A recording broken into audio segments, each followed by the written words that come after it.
Diasco Foot, miroir du football de la diaspora congolaise.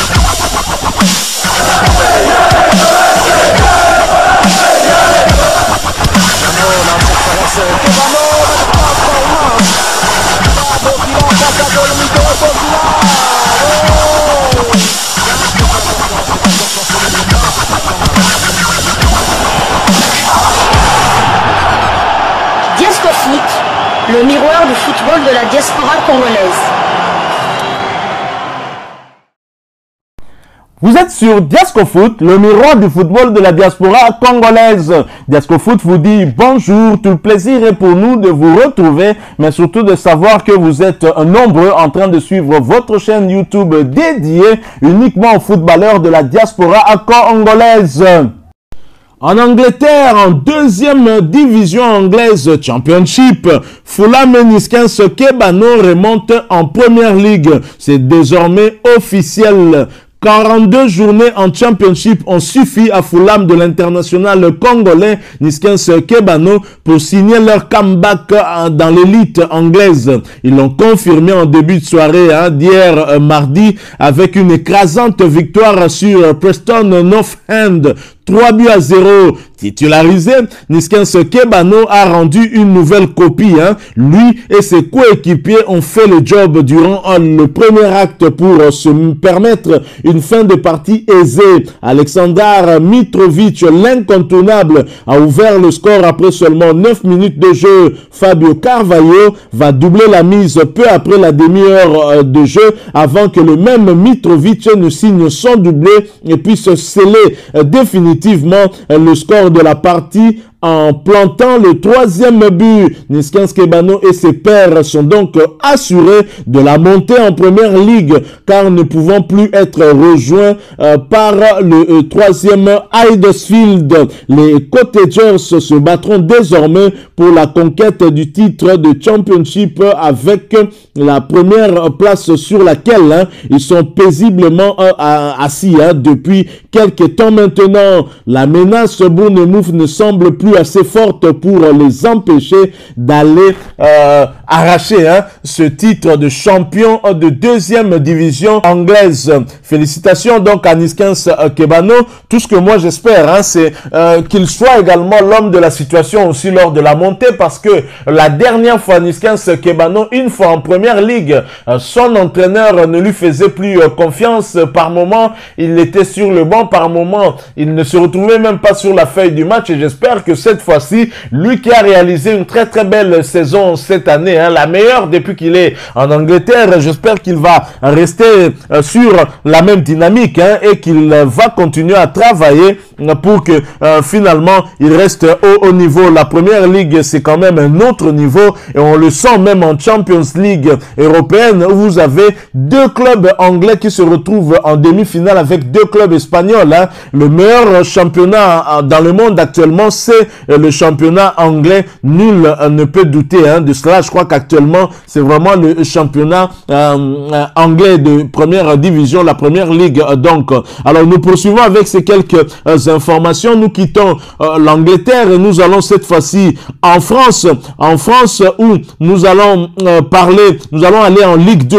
En Ligue 2 pour parler d'un autre international congolais. Il s'agit de Gédéon Kaloulou avec son club de l'AC Ajaccio qui ont gagné face à Dunkerque. Gédéon Kaloulou et Ajaccio ont vaincu Dunkerque à domicile sur le score de 2-1. Le défenseur congolais était titulaire. Il a bien évidemment aussi joué l'intégralité de cette rencontre. Son équipe campe toujours en deuxième position au classement de Ligue 2 à 6 points du leader. Il reste 4 journées pour ce championnat et si l'AC Ajaccio reste en tout cas dans cette dynamique jusqu'à la fin, et c'est la montée en Ligue 1 peut être assurée. Toujours en Ligue 2 française, Rodez recevait Nancy et les deux clubs se sont neutralisés. C'est dire que Lionel Mpasinzao, le gardien international congolais, recevait Yeni Ngakoto. La rencontre entre Rodez et l'AS Nancy s'est clôturée sur le score d'un but partout. Le but des visiteurs a été inscrit justement par le Congolais Yeni Ngakoto à la 60e minute. L'ailier congolais qui était titulaire a joué l'intégralité de la rencontre, tout comme son compatriote Lionel Mpasinzao qui était justement dans les perches de Rodez, comme à son habitude depuis un certain temps. Au classement, Nancy est dernier, tandis que Rodez s'accroche toujours à la 17e position. Les deux clubs sont donc dans la zone de relégation et pourraient, s'ils ne rectifient pas les tirs, se retrouver en 3e division la saison prochaine. Toujours en Ligue 2 française, Amiens perd face au Havre, mais avec un Shadrack Akolo titulaire. Les Amiénois se sont inclinés sur le score de 0-2 face au Havre. Shadrack Akolo, dont c'était la 15e titularisation cette saison en championnat, a cédé sa place à la 62e minute. Son équipe occupe actuellement la 11e place du classement général de Ligue 2. Nous quittons cette fois la France et l'Europe. Nous allons du côté de l'Arabie Saoudite. Nous allons en tout cas pour parler de l'AFC Champions League. Nous y allons après cette courte pause. Diasco Foot, le miroir du football de la diaspora congolaise. En AFC Champions League, Christian Luyendama et Al Taoun reviennent avec un point sur le terrain de Sepahan. Christian Luyendama et Al Taoun, équipe saoudienne, sont allés prendre un point sur le terrain de Sepahan, un club iranien, en match comptant pour la 4e journée de la Ligue asiatique des champions. Le score final, 1 but partout. Le défenseur central international congolais était titulaire. Il a joué toute la partie où ils ont tenu le coup devant un adversaire qui jouait dans ses installations. C'est un bon résultat pour la suite de cette compétition où ils sont bien partis pour se qualifier pour les quarts de finale. Ils occupent actuellement la 2e position au classement avec 7 points. Ils recevront Al Dual, le leader du groupe, le vendredi 22 avril pour la 5e journée. Nous quittons Christian Luyendama et Al Taoun. Nous allons cette fois en Bulgarie où l'on poursuivait le championnat bulgare de première division. En Bulgarie, Cédric Kalombo et le Tsarsko Selo se font du bien devant Pirine Blagovgrad.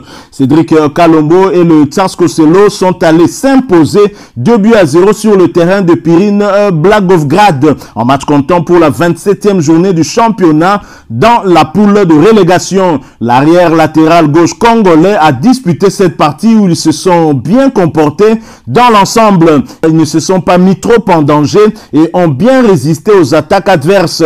C'est un 2e succès de suite qui va les motiver davantage pour la suite.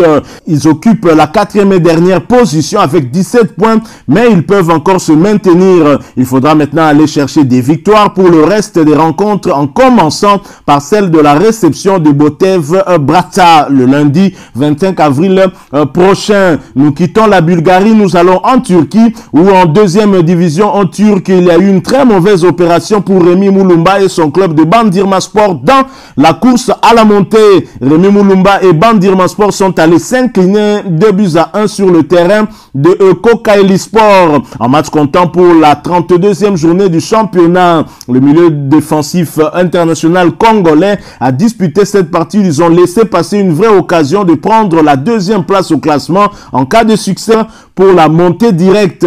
Ils étaient sur une série de 3 succès de suite qui s'arrêtent avec ce revers devant une formation qui lutte plutôt pour le maintien. Ils occupent la 2e place au classement avec 55 points et sont toujours en course pour la montée directe alors qu'il leur reste 5 matchs à disputer. Ils iront encore sur le terrain de Gentler Birlihi d'Aaron Chibola le samedi 23 avril pour essayer de remonter la pente. Nous terminons ces quelques informations concoctées pour vous par la MLS où il y a eu une entame de saison plutôt timide pour l'international congolais Laris Mabiala et le Portland Timbers accroché pour la 4e fois par Houston Dynamo. Laris Mabiala et le Portland Timbers sont revenus avec le point du nul après le 0 but partout de leur déplacement sur le terrain de Houston Dynamo en match comptant pour la 8e journée de la Major League Soccer, le championnat professionnel nord-américain du football. L'ancien défenseur central international congolais a disputé cette partie qui n'était qu'à sa deuxième titularisation en autant de matchs. Il entame sa 6e saison au sein de cette formation, lui qui en est devenu un des piliers. C'est une entame de saison plutôt timide pour l'équipe qui a atteint la finale de la conférence Ouest la saison passée. Ils n'ont gagné que 2 matchs pour le moment. Ils occupent la 9e place au classement avec 10 points et vont tenter de se relever avec la réception de Real Salt Lake le dimanche 24 avril pour le compte de la 8e journée. Voilà qui met fin à ces quelques informations que nous avons prévues pour vous. Si vous les avez aimées, laissez-nous un maximum de j'aime. Merci de partager avec nous votre point de vue en nous les laissant à travers un commentaire. Abonnez-vous sur cette chaîne Diascofoot parce que nous sommes le miroir du football de la diaspora congolaise et n'oubliez pas d'activer la petite cloche de notification en cliquant tout simplement sur celle qui va apparaître lorsque vous serez abonné. Encore une fois, merci à vous avec l'espoir de vous retrouver bientôt dans un autre sujet d'actualité. En attendant, portez-vous bien et Diascofoot vous dit au revoir.